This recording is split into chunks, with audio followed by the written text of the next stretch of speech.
The secret plan has been revealed to force Americans into working for a minimum of 1 year longer, which would help to generate roughly $3 trillion of additional economic activity, which would show up in the GDP numbers and would ultimately help to avoid Medicare insolvency and potentially even Social Security insolvency. And this all comes according to Dr. Oz, the CMS, Centers for Medicare and Medicaid Services, current administrator. Well, we need to talk about that because does anybody really want to work longer? We're going to talk about that, and I also do have this article right here. I'm going to pop this up in just a second so you can see and read for yourself exactly what this is saying.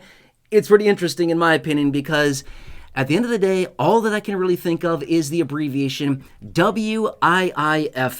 Do you know what that stands for? It stands for What's in It for Me. Everybody out there is scratching their head saying, okay, so you want me to work for another year longer so I can help generate that $3 trillion of economic activity so they can show it up in GDP, so they can basically pat themselves on the back and say, look, we did a great job. We boosted the economy. We have an extra $3 trillion of GDP and potentially help with Medicare insolvency and Social Security insolvency. Yeah, again, WIIFM. What is in it for me? Yeah, exactly. People are saying, Nothing's in it for me. An extra year of working? Yeah, a lot of people really want to go ahead and do that. Now, don't get me wrong. Some people certainly do want to work a little bit longer, but the vast majority of people are saying, no, I'm out of here. I don't want to do this anymore. I've already been doing this for 20, 25, 30, 35, 40 years. One more year, not a chance. I'm out of here.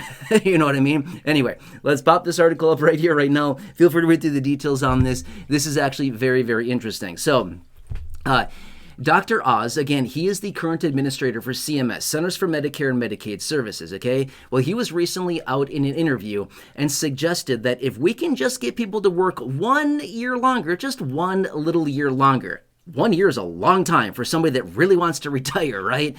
1 year is a very long time for that individual.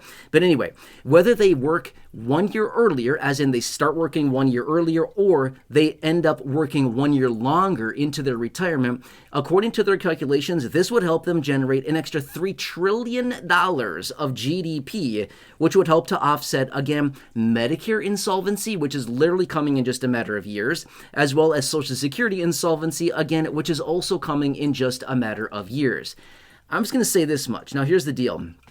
Dr. Oz, we all know him from the TV show, right? Dr. Oz, he's not a politician, but I'm just going to say this.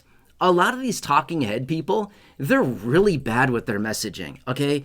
Who would come and look at this report and be like, I want to help contribute $3 trillion of GDP. I'm going to go ahead and work an extra year longer. Who would do that? Like a teeny tiny percentage of people, maybe like a few people out there are like, I want to do my part to contribute. I want to do this. And that's great. That's awesome. Congratulations for them.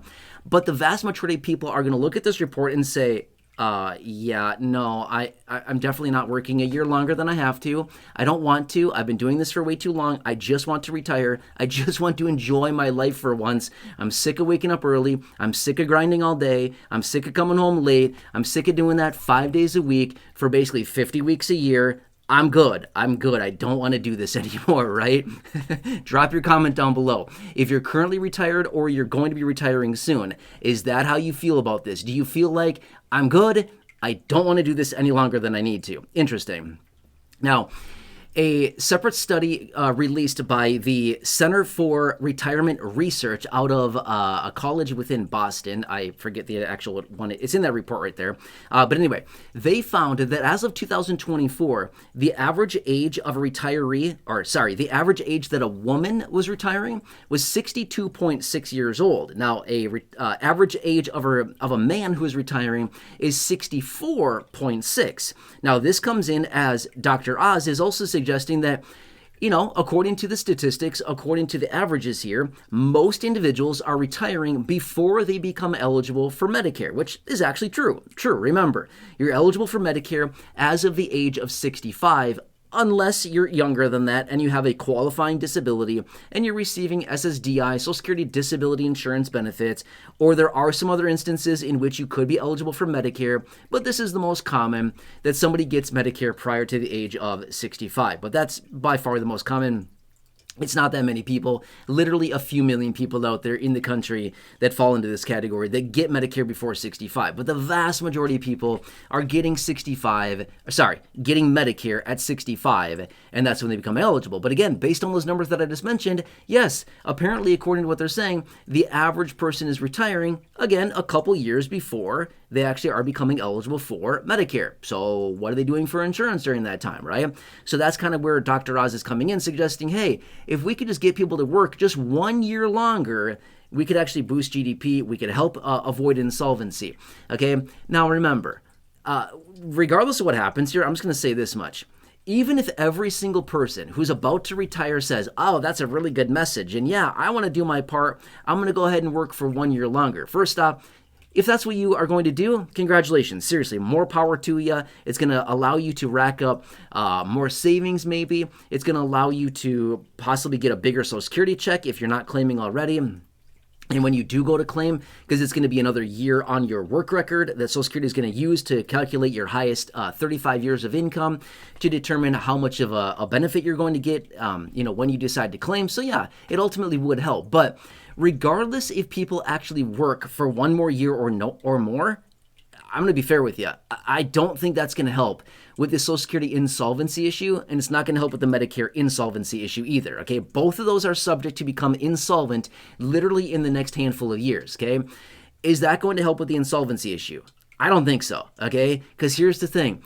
They're going to, pull the rug out from under us when it comes down to it and be like, oh, sorry, I guess working 1 more year didn't actually help with the insolvency issue. Sorry, everyone. We miscalculated. Expenses came up too much, and there's too much money being drawn out, and therefore we're still going to go insolvent. So regardless of what happens here, I don't really think it's going to make a meaningful impact on the whole insolvency thing. Okay, fine. Let's say that everybody decides to work for 1 extra year. Maybe insolvency gets pushed out for a few months, maybe a year if we're lucky. Highly doubt it, because there's not enough people that would be potentially doing this to actually contribute enough money through payroll taxes to actually offset the insolvency situation for any meaningful amount of time, if that makes sense, right? We're not looking at pushing out insolvency for like 3 months or a year, something like that. We need to push out insolvency for these programs for literally like 10, 15, 20 years. We need to have this a long-term solution, not something that's going to push out insolvency for just a handful of months and be like, wow, we solved the issue. No, that's not going to solve the issue. It's not going to solve the issue whatsoever, right? So anyway, interesting report. I wanted to bring this to your attention. I would love to hear from you down below if you want to share. What do you think about this? Do you feel like this is a total crock to get people to try to work for 1 more year when they're just trying to retire, just trying to enjoy their life, trying to, get out of that thing that they've probably been doing for the last 20, 25, 30, 35, 40 plus years that people have been working? And saying, I just want to be done, please. I just want to be done with this. I just want to enjoy my retirement. And I don't want to do this grind. I don't want to do this hustle every single day for the next year or longer, right? Anyway, drop your comments down below. I'd love to hear what you have to think about this. But I thought this was kind of interesting. And again, I know that Dr. Oz is not a politician. I don't make political videos here. But my point being is that these politicians should really take some classes and learn something on messaging, because this does not hit home for anybody. I mean, this message is not like a convincing message like, oh, I can't wait, I'm going to go work another year so I can help contribute to GDP. Nobody's going to do that. Like maybe a couple people, but for the most part, most people are going to say, what's in that for me at the end of the day? Oh, nothing? Yeah, see ya. I'm going to go ahead and retire now. Thanks, bye. You know what I mean? So drop your comments down below. Let me know what you think about this. I'd be very curious to hear what you have to say on this. All right, anyway. If you're new here, please consider subscribing. 100% free. Big subscribe button down below. Please share the video. Big share button down below. Otherwise, until next time, please have a nice day. Thank you so much for watching this. Have a good one, and I'll catch you again later in the next video. I'll see you for now.